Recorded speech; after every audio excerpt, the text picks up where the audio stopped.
There are times in life, either through circumstance or the choices we make, we find ourselves in a place where the only way to go is forward. We have to let go of all previous ideas and abandon the direction we initially intended to go. There is no going back. Arriving at that moment is the turning point in life.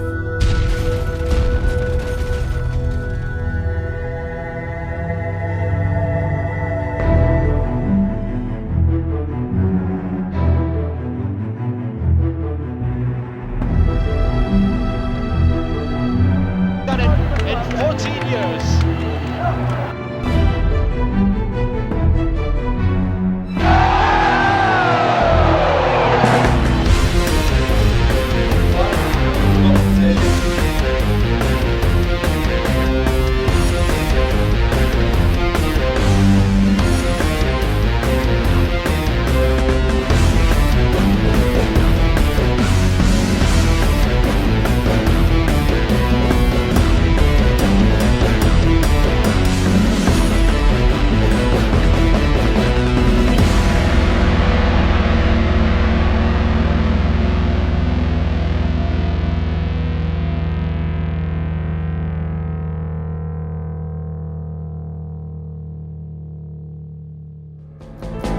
It's a one-way ride, we can take it together. One-way ride, I can hold you forever. One-way ride, let's just see where it takes us. It's a one-way ride. It's a one-way ride, we can take it together. One-way ride, I can hold you forever. One-way ride, let's just see where it takes us. It's a one-way ride. It's a one-way ride. One-way ride, one-way ride, it's a one-way ride.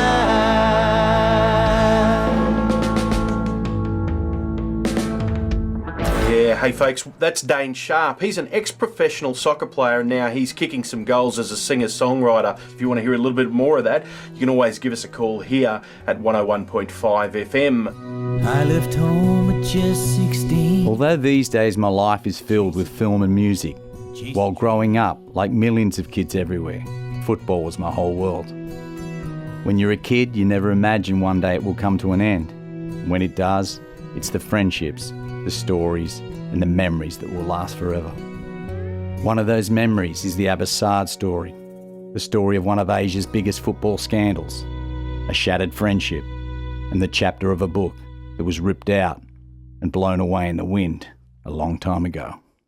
Yeah, I'm from a small town, Nelson Bay, and it was a rugby town. There was a little bit of soccer going on. And I made some rep sides, and I was lucky enough to go to England for some trials and things like that. So, I spent a year out in England playing just Queen's Park Rangers and Plymouth Argyle, and work permit problems hit, and I came back home. And when I got back home, I went to Sydney City, and this is where I first met Abbas. Who is Abbas Saad? A fiery nature, natural flair, extraordinary football skills, and an endless supply of self-belief and determination helped Abbas Saad reach the heights and notoriety of a professional footballer. Abbas was born in Lebanon but moved to Australia with his family as a young boy. His footballing skills developed quickly and he became a solid attacking midfielder with a knack for finding the back of the net. His professional playing career began in 1985 at Sydney City before a move to Sydney Olympic.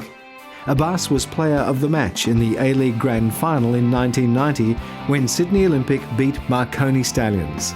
Over a number of years, his involvement with the Socceroos saw him add a handful of games and a total of 4 full caps to his national representative tally. The move to the Malaysian League saw him become a key team member for Singapore, Johor, and then again for Singapore. Both teams took out the League and Malaysia Cup doubles with Abbas in their strip. Johor in 91 and Singapore in 94. In that final, Abbas scored a hat-trick in Singapore's 4-0 win over Pahang. At that time, his popularity saw him dubbed the Singapore Beckham, but his life was to change drastically not long after. Abbas Saad was charged with match fixing. allegedly in collusion with teammate Michael Vanna, who'd been betting on the outcome of games. Michael Vanna. Abbas has got to score, yes! I think, Jamie, you're going to say Abbas Saad is the man of the match. Silverach is waiting, so is Nasri. Abbas yes! Goal! And the man who says that he hasn't won it for Singapore before, the guy who says that he has played in 3 finals now for Singapore, but Fundy has gone clear. Has pushed the ball inside for Abbas Saad. Oh, what a goal! What a goal! The first time they've done it in 14 years. Abbas Saad, the defense has been split open. Can Abbas go on to score his hat-trick? Oh, yes! Oh, yes! What a brilliant move! The last time someone scored a hat-trick. Abbas Saad became part of history that day in 1994. Abbas scored a hat-trick in the Malaysia Cup final, playing for what had become known as the Dream Team. Finally, 14 Little did he know that only a few months later, that dream would become a nightmare, and something that would hang over his head in Singapore football history like a dark cloud. Observing what happened was the reason I took the steps to find a man I'd not seen for many years. So this story had stayed in my mind for so long, and I was signed with Touchwood Productions, and I'd been talking to Duncan, and he said, look, as a side project, I'd love to do a documentary, and he said, you know, I don't want it to be, he said, look, I know I had a sporting background, I don't want it to be a sport documentary, but if you have something there, but it needs to be a real human story, and you know, maybe with some controversy. And as he's talking to me, it's clicking over in my head. I think I know the story.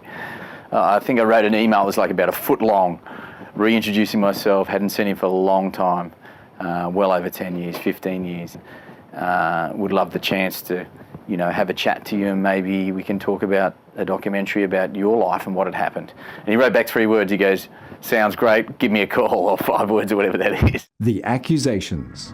Abbas Saad became implicated on the evidence of a witness who testified to seeing he and Michael Vanna in the car park together outside the East Coast Park Food Centre. Vanna was the first of the 2 international players to be questioned over the match-fixing allegations, as investigators continued their search for further evidence.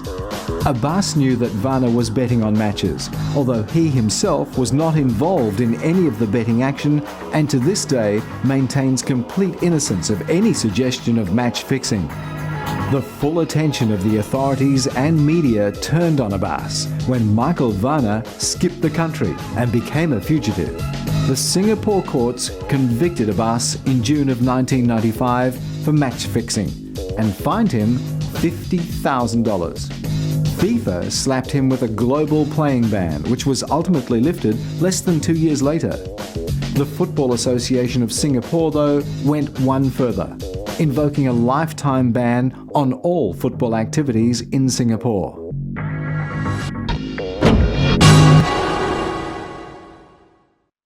But first, the conclusion to the weeks of speculation over the future of fallen hero Abbas Saad. His trial for soccer corruption came to an end yesterday when the courts found him guilty of match fixing and fined him $50,000.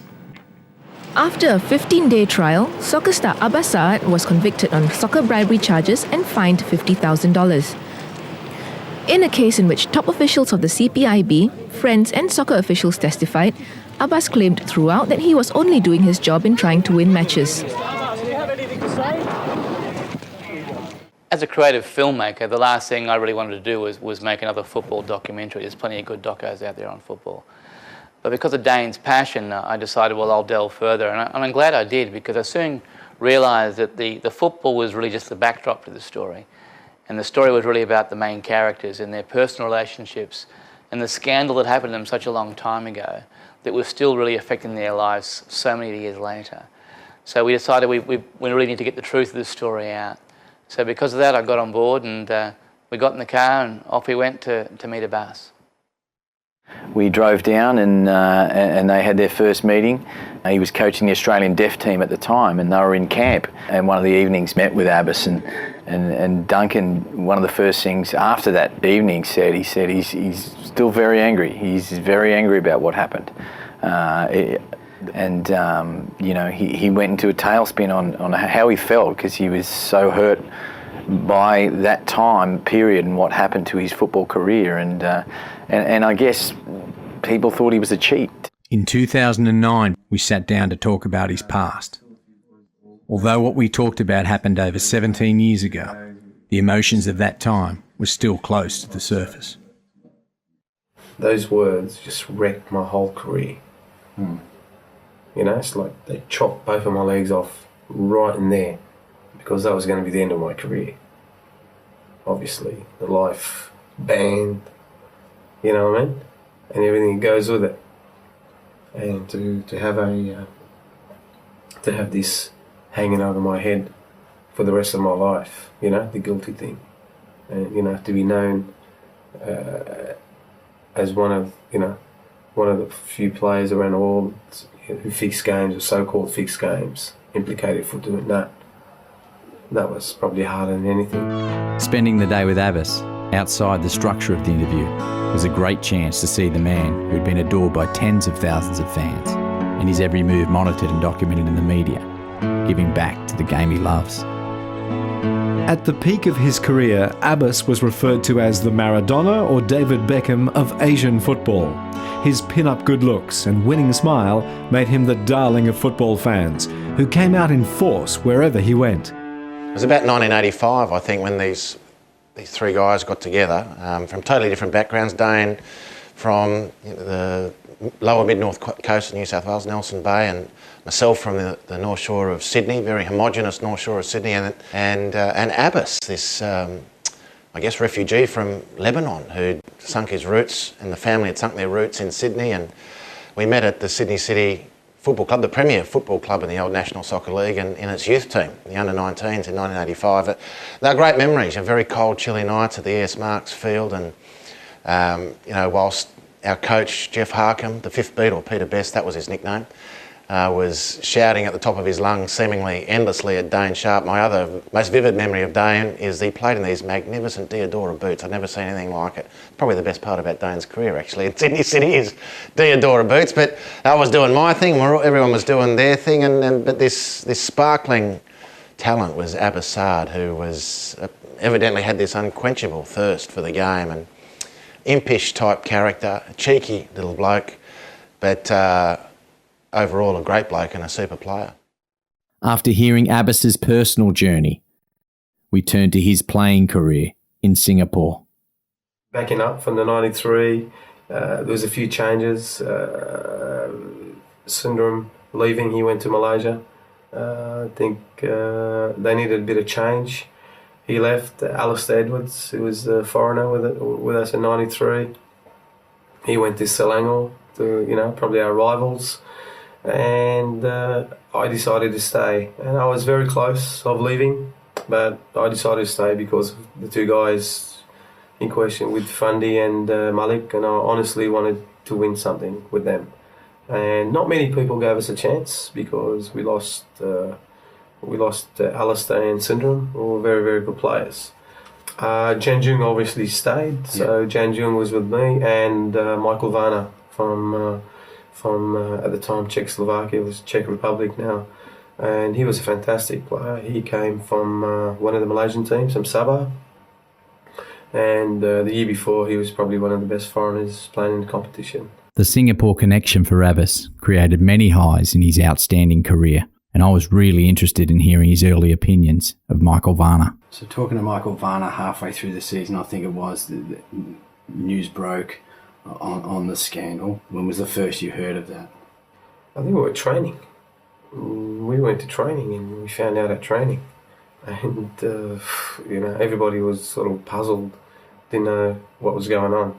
So, we didn't really ask too many questions, and I think the management told us, and we thought it was just being, questioned at the time.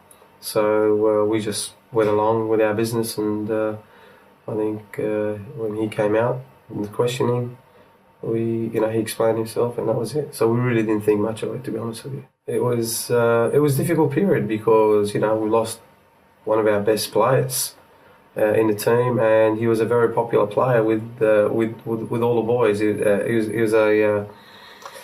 was certainly a character. He was a different breed. He was a very funny guy, and like I said, he was popular with the players, and losing him was going to be big, huge on the impact of the team performances. Yeah. A probe into match fixing in July resulted in the arrest of several former and current Singapore players.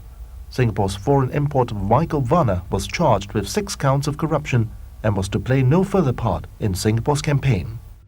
So with Vanna, what did he actually get charged for? I honestly don't know, and I think until today, nobody really knows exactly what he did wrong, or supposedly did wrong anyway, because his case never went to court. And when he left the country, so suddenly and after being arrested, when did the team find out about it? The very next day? Was it broken the news or? Yeah, I mean, he was banned from coming to training, so we really never saw him. I kept in touch with him once in a while, just to while he was waiting for his court case. But apart from that, really nobody. He just disappeared.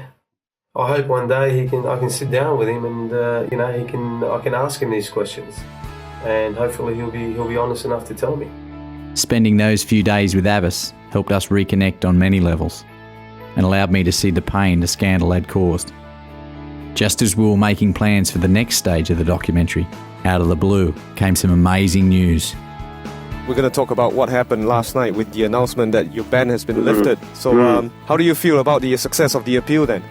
Obviously, I'm very overjoyed. I'm, relieved, I suppose. Yeah, it's a big relief. Obviously ecstatic, and I'm very grateful for the FAS. Well, at least they give me the second chance to continue with my life. So after 14 years, I could hear it in his voice that finally the truth was starting to come out, and that and you could hear that there'd been a huge weight lifted off just in that one phone call. So it was about our third meeting, and contract had been signed for the documentary, and it was very exciting, and we got to catch up again. And Abbas said to me, we weren't quite sure how to bring it up, but he said, there really is only one way I can clear my name. And I knew exactly what he meant, and I said, well, we have to go and find Michael Vanna. That's the only person that can really say what happened that day, and will clear you and clear your name.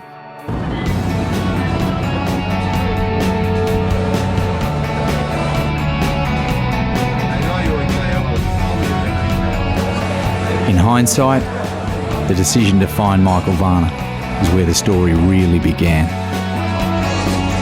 The first leg of the journey was back to Singapore, the place that holds bittersweet memories for Abbas.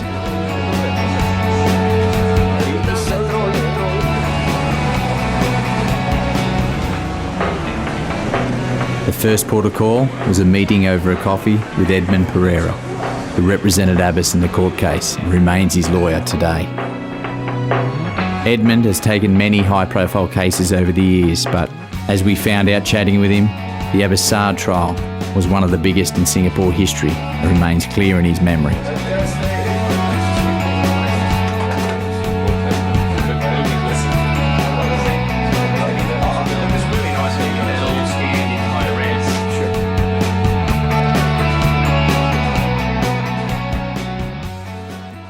Tony Goldman is an old client also, and he called me one day and he said, look, he's got his good friend who's in a bit of a trouble, and whether I could see him.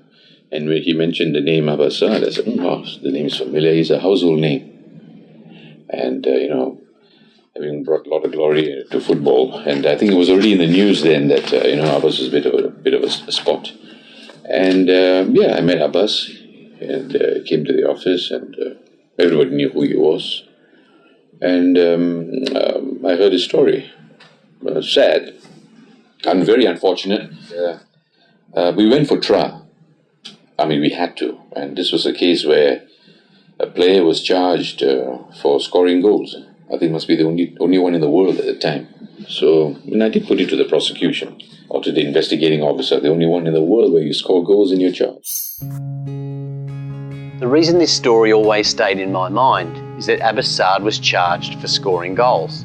Obviously that's a very strange thing to happen as a striker.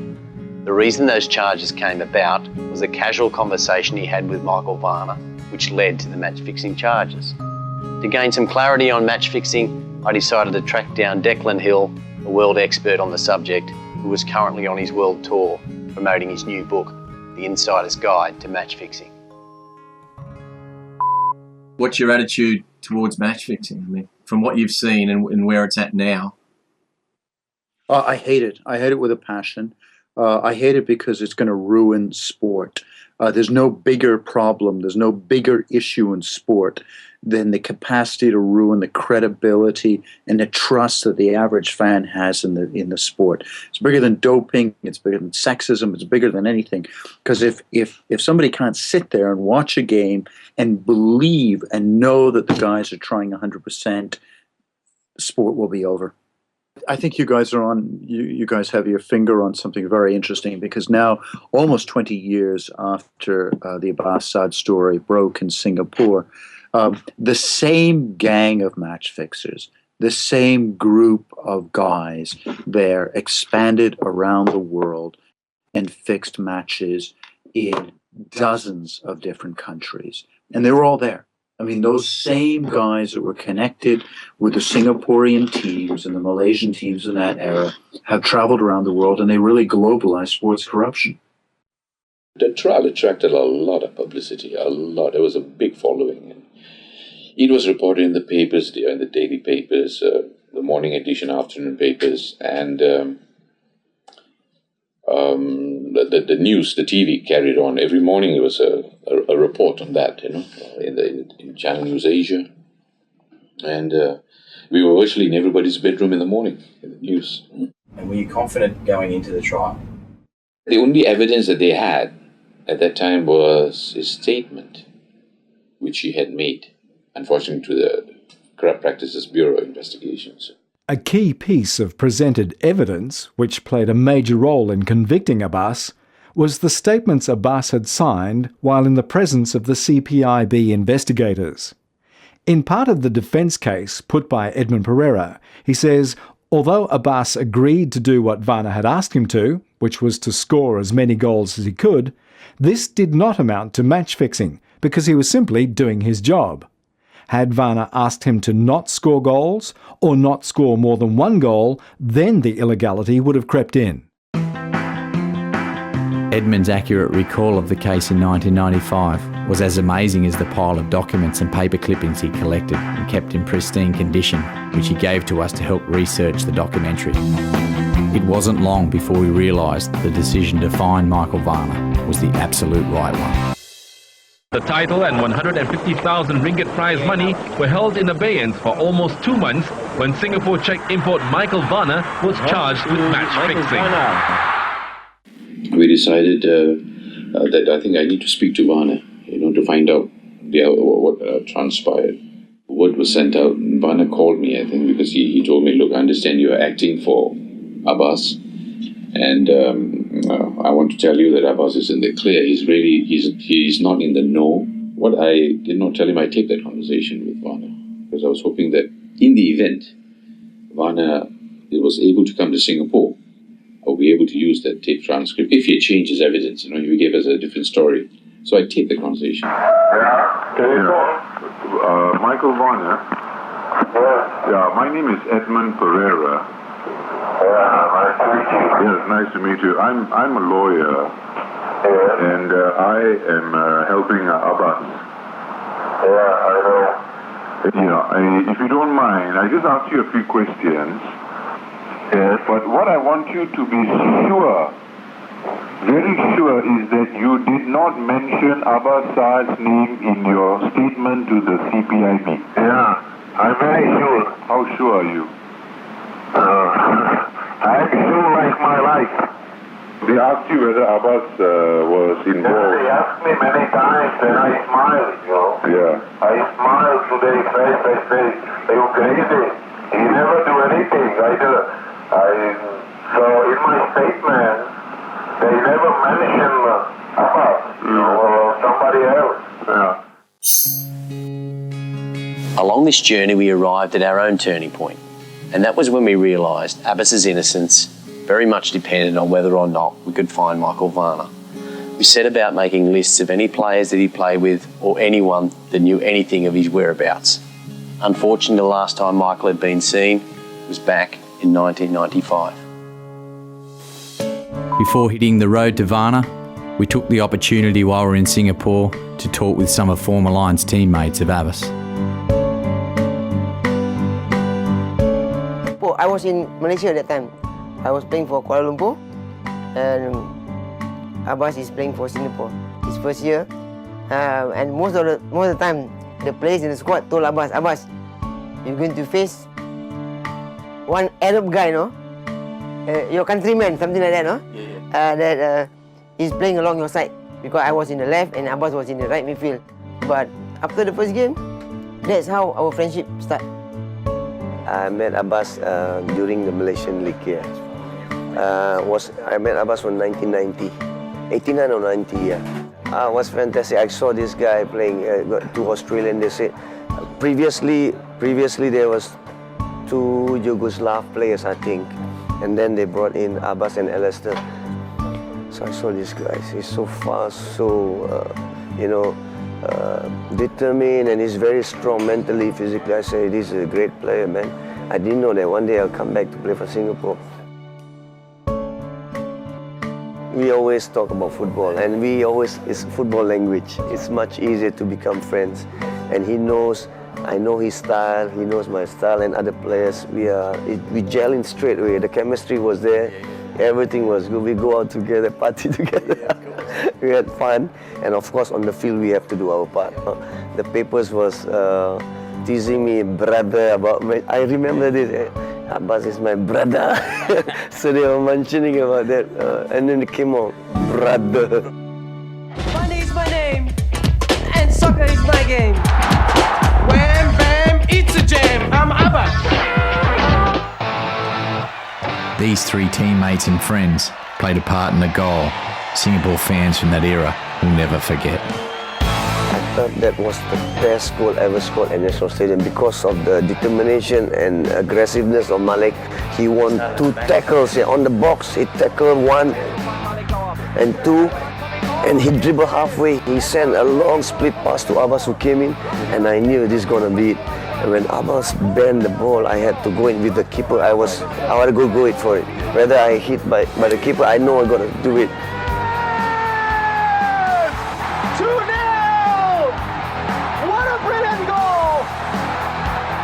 That was a wonderful goal by Singapore. Wonderful stop and lead. And the crowd have got every reason to stand up and clap and support the Lions. Playing out of defense. There was a classic break. Give Malik our credit for it. Give him a lot of credit for it. He won the ball.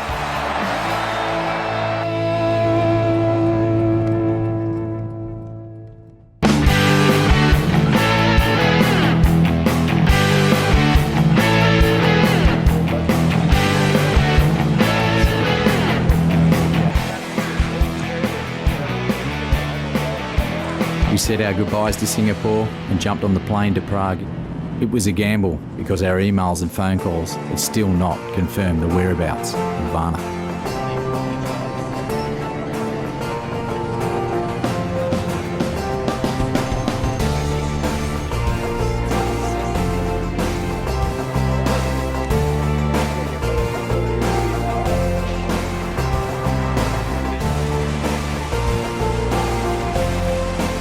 It had been a long day. We were tired and headed to bed, but the late evening sky showed off the beauty of Prague.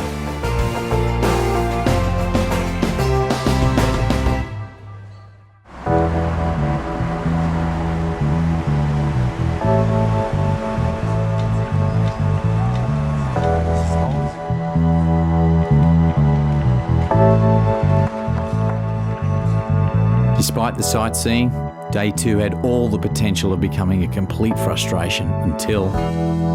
Tell me how you feel about meeting Vanna tomorrow for the first time. You know, I remember sitting in Prague and I sat near this fountain, and it was the day, we just got there, and it was the day before seeing Michael Vanna, and he'd agreed to meet with Abbas again, and it was a little bit tense because I felt totally responsible to bring this whole thing together. It was started as a coffee and an idea, and all of a sudden here we were. He reminded me that this is about a healing. This is not about digging up dirt. This is about finding the truth, and you've got to dig up dirt to get to the gold, and the gold in this situation was the truth. Yes, of course. Yeah, Michael Vanna, as I talked about in The Fix, is the stuff of living legends now, even 15, 20 years after that.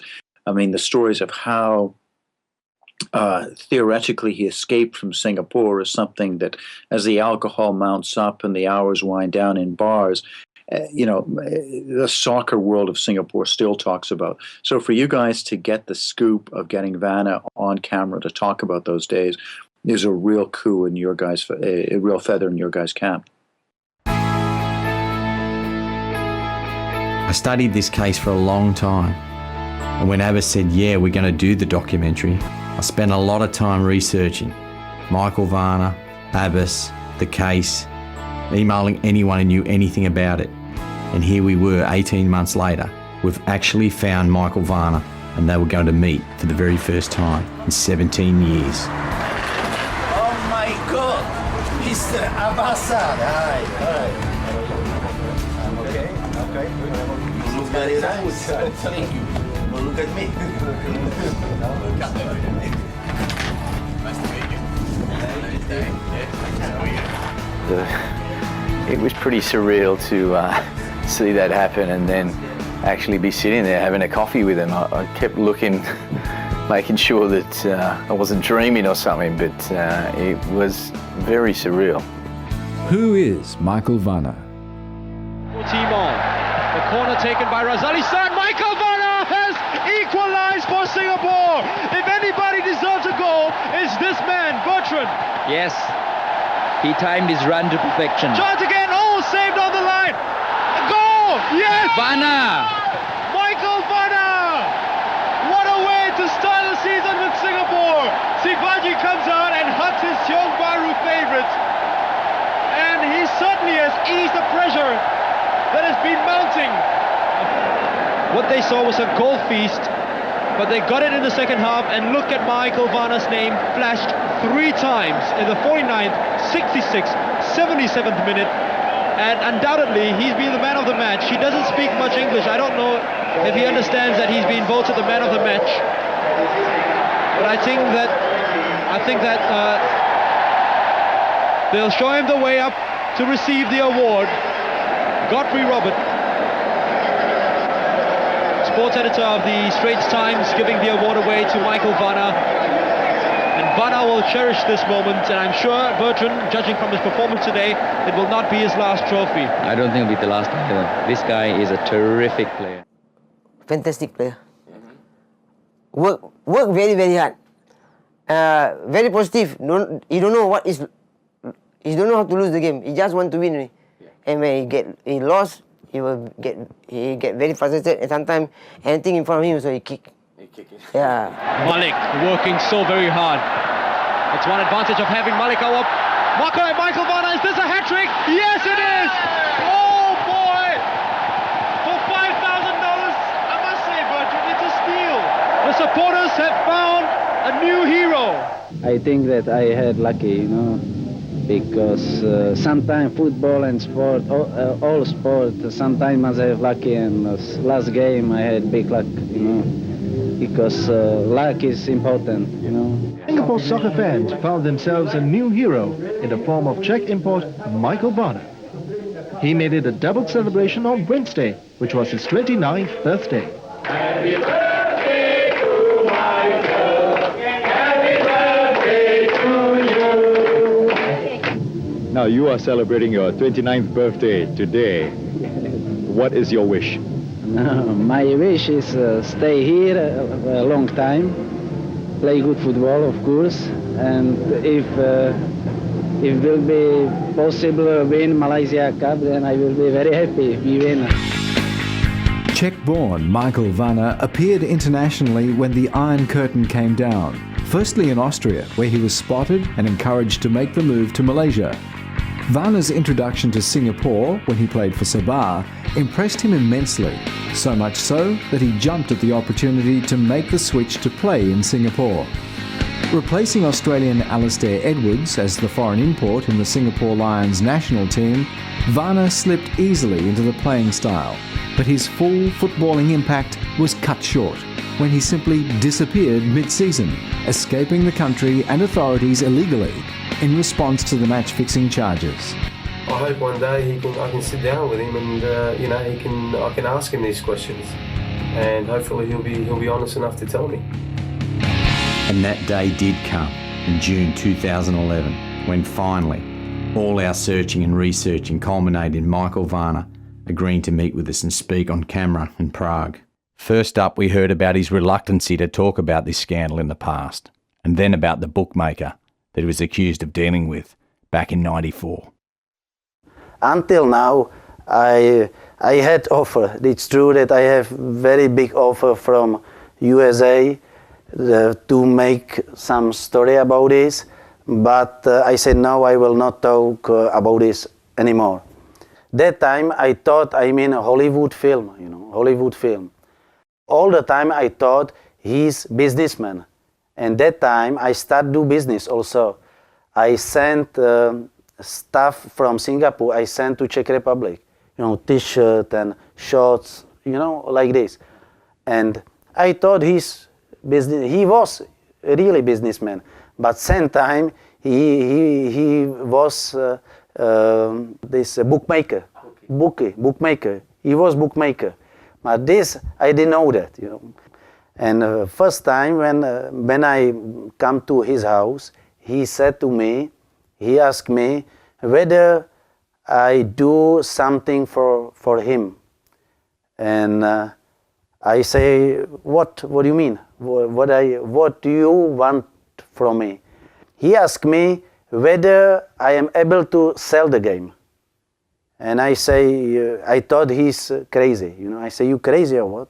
And he say, if you sell the game, I give you very good money, very big money. I say, listen, we will not talk about this. Stop our meeting, I'll go home. And he say, so then you try to win the games for me.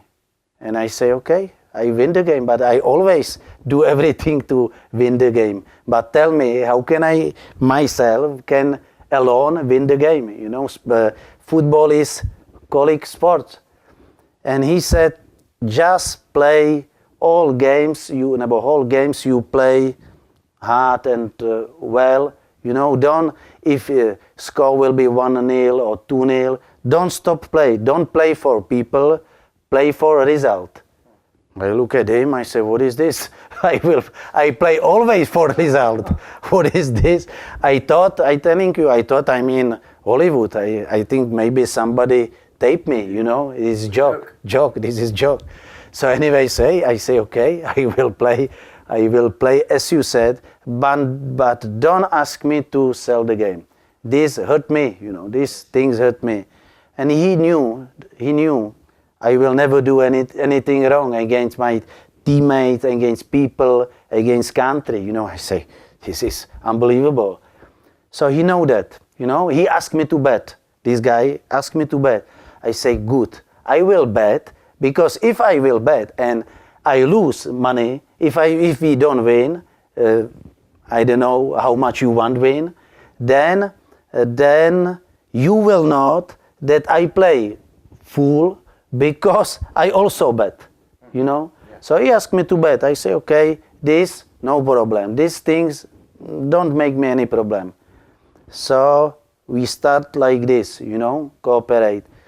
So, but I thought this is nothing wrong, because I bet only for winning my team, I never ever bet against my team. So I said, this is not wrong, what is it? In my opinion, a professional should have no bets on the sport that he plays. And I don't say that lightly. I think it's part of the professional code that you just can't do it, because we're entering now into a phase where you can, you know, literally the credibility of the world's game is hanging on a knife edge, and the professionals have to not bet. Fixing a game is the ultimate betrayal. It's absolutely the ultimate betrayal. Betting is a gateway into that. It's not something I particularly like, but fixing is something that I have absolutely no time for. Yeah, at the time, I think we were having dinner. I remember we were having seafood at East Coast Parkway, East Coast Beach up there. Nice seafood restaurant up there.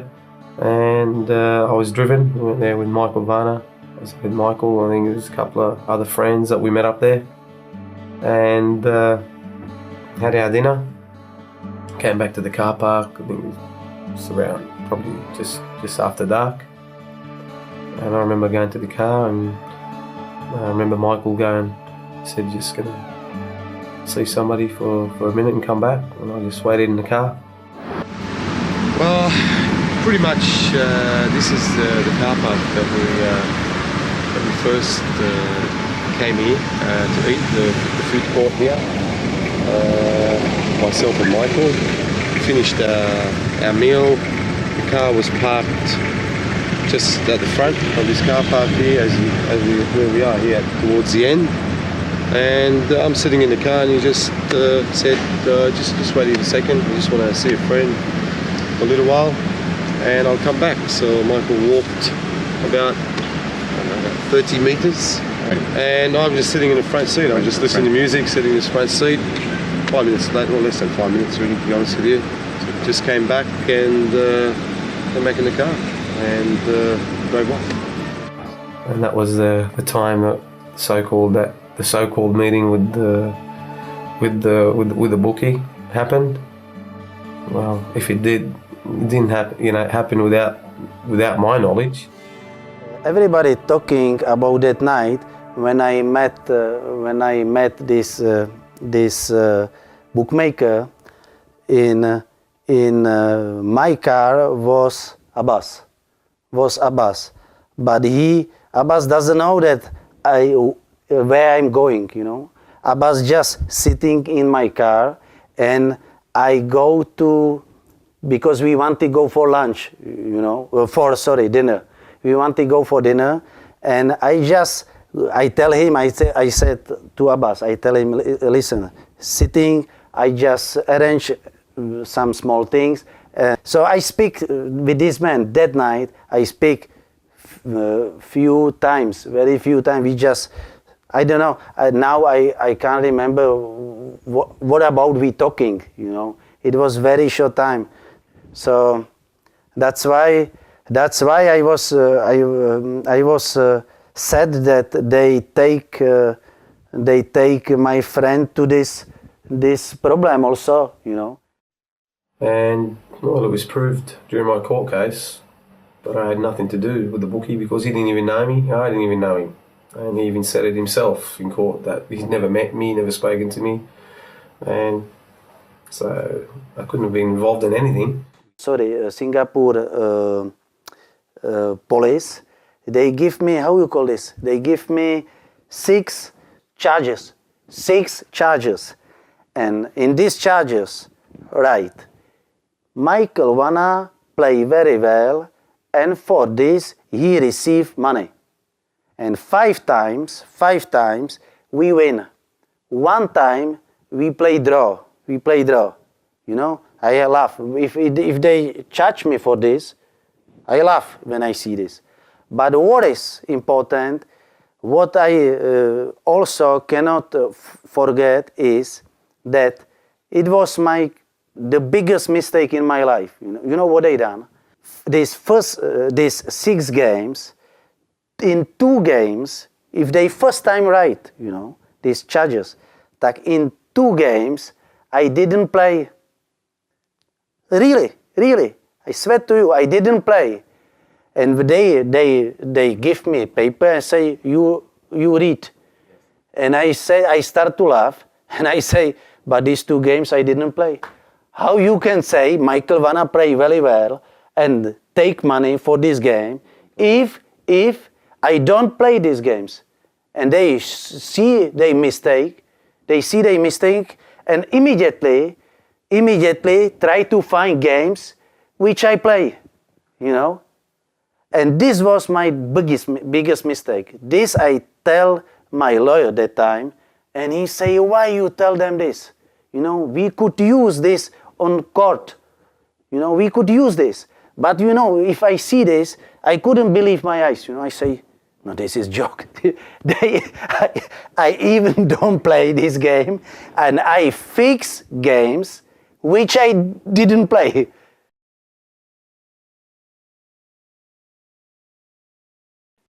They said, if you don't tell us something about this bookmaker, you go to prison in Singapore.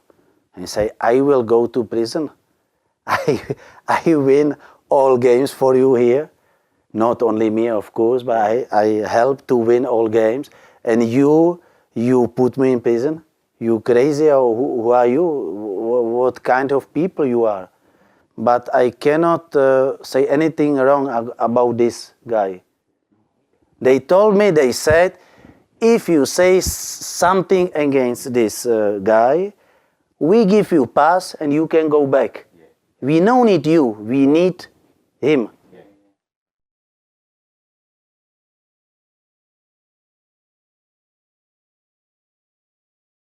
Turning point for me was when I saw and when I felt like they pressed me, I decided to go back. You know, I decide leave this country without any explain. You know, without any explain, because I felt that time that they are able to do against me really something what I don't want. You know. Once the interview was finished, Duncan and Abbas flew back to Australia and Malaysia. I was lucky enough to spend an extra 2 days in Prague and spend time with Michael. Although reluctant to talk about it on film, he did give me permission to answer the question on how he did escape Singapore. He took a speedboat to Indonesia and from there took connecting flights which led him back to Europe. Ironically, one of those flights stopped over in Singapore. Michael sat nervously for 1.5 hours in Singapore airport, wondering if he was going to be recognised. One man did recognise him, and he said it was the longest 1.5 hours of his life. The man smiled as he got back onto the plane and headed off to Europe. What I done, I take some money and on the airport and boat, and I pay some people, and like, yeah, this I arrange by myself. But this who bring these people which bring me to the Indonesia, I don't know. I really don't know. You know, I'm not quite sure it was as public 20 years ago. Again, to repeat, you know, gambling's always been around, but it wasn't the red hot issue. And, you know, you can understand, I guess, if you try, if you have the inclination to put yourself back 20 years into that uneducated type environment where a naive youngster might get himself involved in a situation that he's not fully understanding of how wide and deep it might be going. From his view, might be just a very casual connection with some of these people, not realising exactly, you know, where it was all going to lead, and very innocent, perhaps, in his view at the start. Gambling in all sorts of sports has just been such big news for very good reason. It's just an abomination. But it wasn't the case all those years ago, and a young player who's naive, you could very easily walk through the wrong door if he's not careful. I didn't know that I cannot bet. You know, that time. Yes. I had maybe. Even now, I don't know whether in my contract was that I must not bet. This one, even now, I don't know. But that time, I said to myself, I just bet for myself and for my team. So if I say this in Europe, everybody laugh, you know.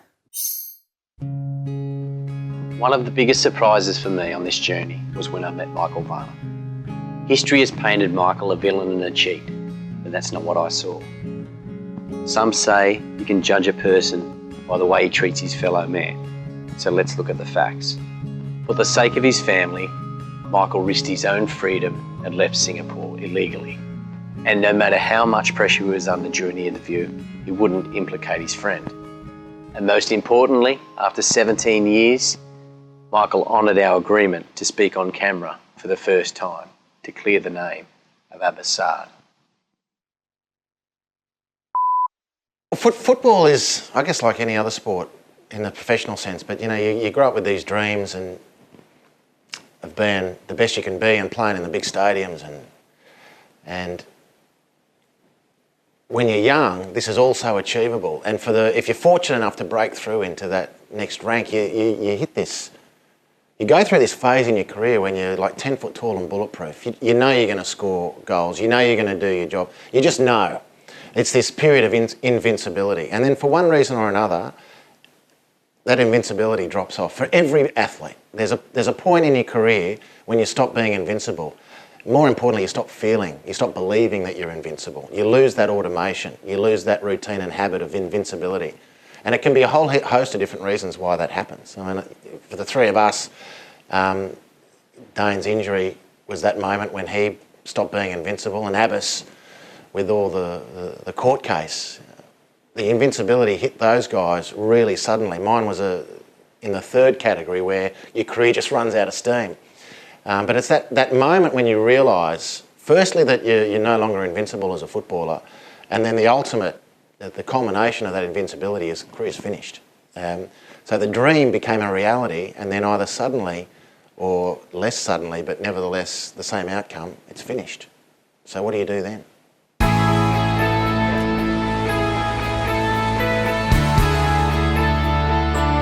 After so many years of carrying this burden, Michael had finally got to tell his side of the story.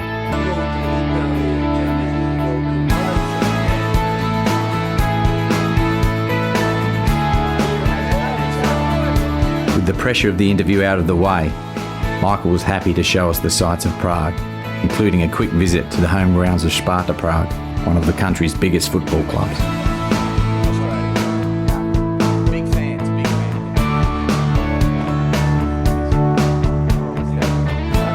I saw an instant relief the next day on the two men who had both been carrying around a burden that had changed and affected their lives.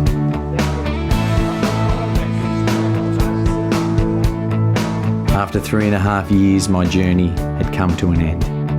What started with a coffee and a little green and yellow bag had ended up an emotional roller coaster and taken us halfway around the world. After 17 years, for Michael and Abbas, in some ways, their journey had just begun. I wondered what it must be like to live through an event or circumstance to never be able to tell people the real truth and your side of the story. And there are always two sides to a story.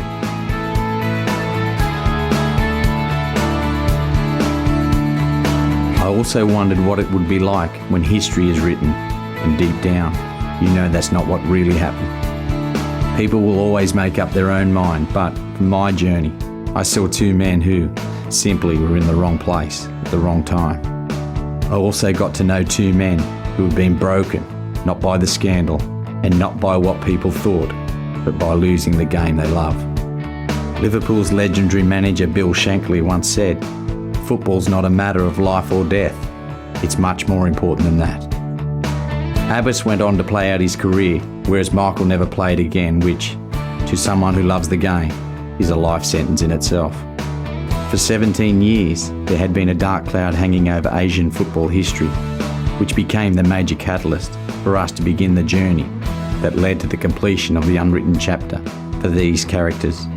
This final chapter was now complete, and ironically, was written by the very two players who starred in this infamous story. For the right reasons, at last, for these two men, it had become the turning point in life. For me, the questions that I asked myself at the beginning of this journey have finally been answered. The number one question that many will still ask is, was Abbas Saad guilty or not? Well, that answer, I'll leave it up to you.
To buy your own copy with full interviews, go to theabbassaadstory.com.